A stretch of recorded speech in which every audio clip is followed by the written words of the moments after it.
poison is the medicine.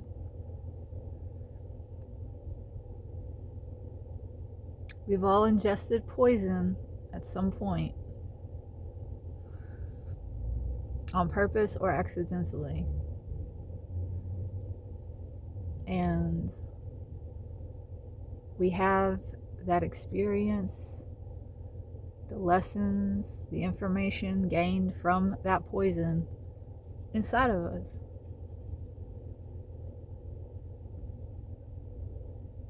And that poison, if we allow God to work on it, can become transmuted and turned into medicine for our brothers and sisters.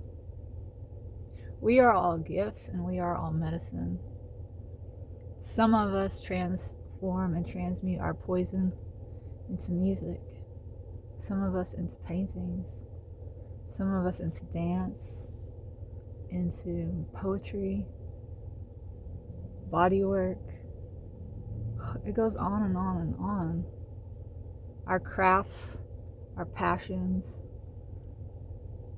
these are medicines. Most of them, many of them, born of discomfort brought about by some toxic, poisonous, venomous thing that we encountered in this life.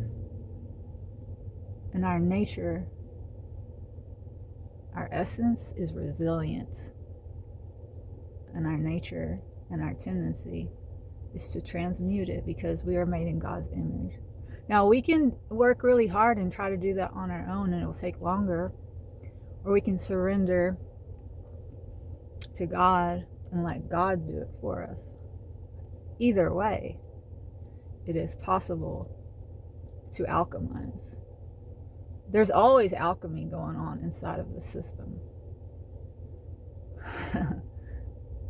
The transmutation of something into another. Something is taken from a lower state to a higher state, ideally. That's the intention.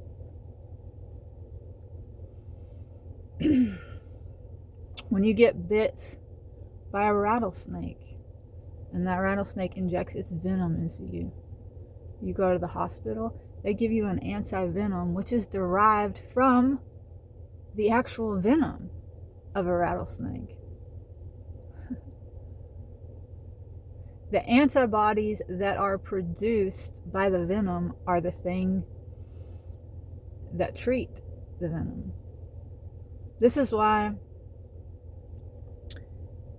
we go and get a flu shot. Some of us don't.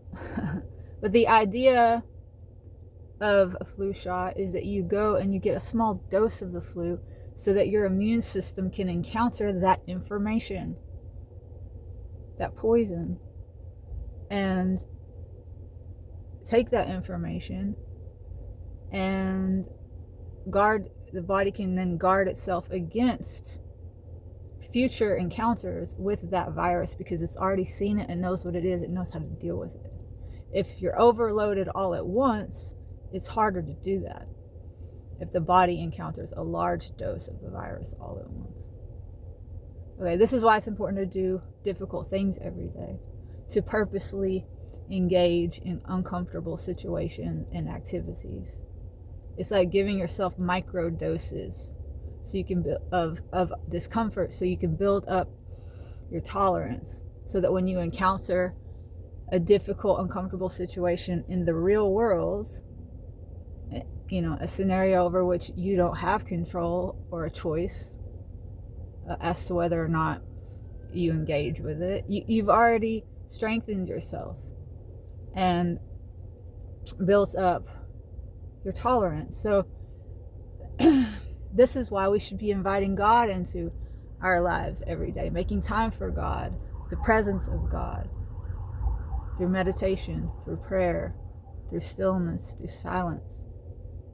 Okay, the more we do that, the more imbued we become with the light of God, and the more Christ-like we become.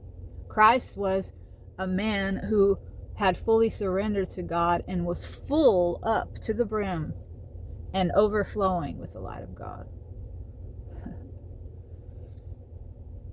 So that light comes in, it hits the poison, it hits the toxin, it hits the trauma, and it transmutes it into medicine. And then you carry that medicine with you everywhere you go, and you encounter a brother or a sister who's fallen on hard times, or they're sad, or they're anxious. And you know what to say, you know what to do, because the medicine is in your heart. And you want to give it, because that's what we're made for. We're gifts, okay? And the greatest gift of all is to give. It is so rewarding to be able to be of service.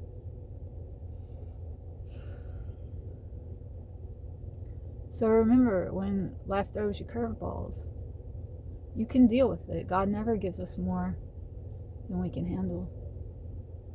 And really, it's a way to strengthen you. It's you know, it's like being put through a furnace and hammered and shaped and turned into something beautiful with purpose.